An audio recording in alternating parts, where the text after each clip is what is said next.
Movie artist అసోసియేషన్లో ఉన్న ప్రతి ఒక్కరికి ఫ్రీగా అందరికీ హెల్త్ ఇన్సూరెన్స్ చేసాం. ఎవరెవరు అప్లై చేశారో వాళ్ళందరికీ వాళ్ళకి నచ్చిన హాస్పిటల్లో వాళ్ళకి చికిత్స పొందుతున్నారు. కొన్ని కేసులు లేటుగా రావడం వల్ల వాళ్ళు అడిగినప్పటికీను మాదాల్ రవి గారు, శివబాలాజీ గారు రాత్రింబగలు కష్టపడి అందరికీ హెల్ప్ అందేటట్టు చూస్తున్నారు. సో ఎవరు మూవీ ఆర్టిస్ట్ మా కుటుంబంలో ఎవరికైనా సరే చికిత్స కావాలంటే అదే మా ఫస్ట్ ప్రయారిటీ.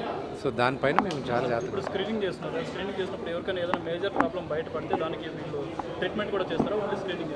ఇక్కడ ట్రీట్మెంట్లు కొంతవరకు చేస్తారు. కొన్ని స్పెషలైజ్డ్ హాస్పిటల్స్ ఉంటాయి. చాలా పెద్ద హాస్పిటల్స్ కూడా మేము టైఅప్లు పెట్టుకోను 50% దాకా డిస్కౌంట్లు ఇప్పించాం. అండ్ హాస్పిటల్స్ అన్నీ కూడా చాలా మంచి పనులు చేస్తున్నాయి, గొప్ప పనులు చేస్తున్నాయి. ఏఐజీ దగ్గర నుంచి, మెడికవర్ దగ్గర నుంచి, కిమ్స్ దగ్గర నుంచి వీళ్ళందరూ they have come forward, they have helped us. And ఆ హెల్ప్ మేమందరం చాలా గ్రేట్ఫుల్గా ఫీల్ అవుతున్నాం. ఈరోజు లిటిల్ ఓవర్ 400 మెంబర్స్, 400 మంది కన్నా కొంత ఎక్కువ మంది చేయించుకున్నారు. నెక్స్ట్ నేను వీళ్ళని రిక్వెస్ట్ చేసింది కూడా ఏంటంటే ఫిల్మ్ జర్నలిస్ట్ అందరికి కూడా ఒక ఫ్రీ హెల్త్ క్యాంప్ వాళ్ళు చేయమని రిక్వెస్ట్ చేశాను. వాళ్ళు ఓకే అన్నారు. కంపల్సరీ మీ అసోసియేషన్ అందరితో మాట్లాడి ఒక 2 వారాల్లో మీకు కూడా హెల్త్ క్యాంప్ ఇక్కడే జరుగుతుంది.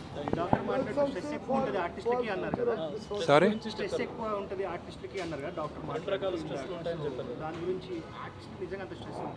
ఎందుకు ఉండదండి? ప్రతి ఫ్రైడే మా సినిమా రిలీజ్ అవుతుంటే మావన్నీ నోట్లోకి వచ్చేసి ఉంటాయి.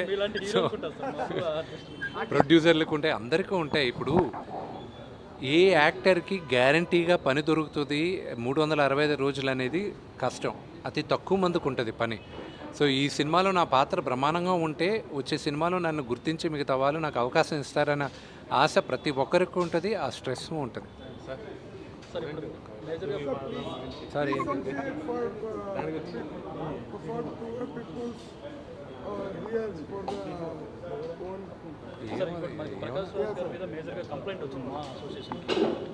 ఏమండి మనం ఉండేది ఇప్పుడు హెల్త్ క్యాంప్ గురించి, దాని గురించి ఏమైనా ఉంటే మాట్లాడదాం.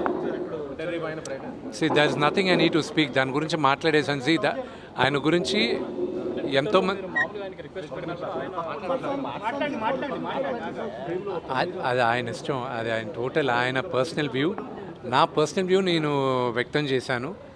ఒక హిందూగా, ఒక తిరుపతిలో ఉన్న ఒక నివాసిగా దానికి కమ్యూనల్ కలర్ లేదని నాకు గర్వంగా చెప్పుకోగలను.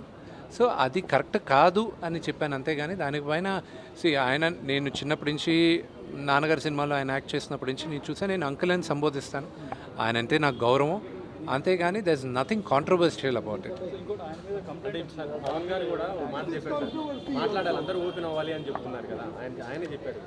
ఒకటి చెప్తాను, నటులందరూ అద్దాల మేడలో మేమందరం ఉంటాం. ఇప్పుడు నేను మాట్లాడితే ఒక వర్గం మీకు నచ్చచ్చు, అది మీకు నచ్చకపోవచ్చు. నచ్చని వాళ్ళు మమ్మల్ని ఈజీగా టార్గెట్ చేస్తారు, నచ్చిన వాళ్ళు మాకు అవసరం ఉన్నప్పుడు వచ్చి సపోర్ట్ చేయరు. అందుకే నటులు చాలా జాగ్రత్తగా ఆచితూచి ఆలోచించి మాట్లాడాలి కూడా. ఈ ఇష్యూలో ఇంటర్నల్గా ఎంతోమంది మాట్లాడున్నారు, కానీ బహిరంగంగా వచ్చి మాట్లాడితే ఎవరు మనోభావాలు దెబ్బతింటాయి అని కొత్తగా అందరికీ భయం కూడా ఉంటుంది. సో అందుకు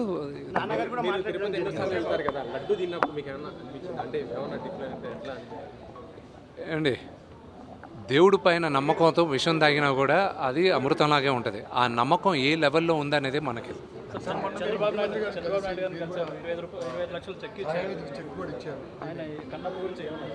నేను కన్నప్ప గురించి మేము ఒక మేజర్ ఈవెంట్కి తీసుకొస్తున్నాం ఆయన రిక్వెస్ట్ చేసాం రావాలని.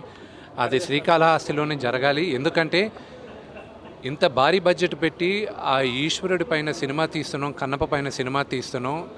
భారతదేశం అంతా కన్నప్ప గురించి, శ్రీకాళహస్తి మహత్యం గురించి తెలియాలన్న ఉద్దేశంతో ఆయన కూడా వస్తే బాగుంటుంది, మన తెలుగు వాళ్ళ ఘనకీర్తి ఏంటో కూడా చెప్పాలి అనే ఉద్దేశంతో సినిమా చేస్తున్నాం. పరమేశ్వరుడి దయ. మేము కూడా దానికోసం వెయిటింగ్. ఆ త్వరలో చెప్తాను.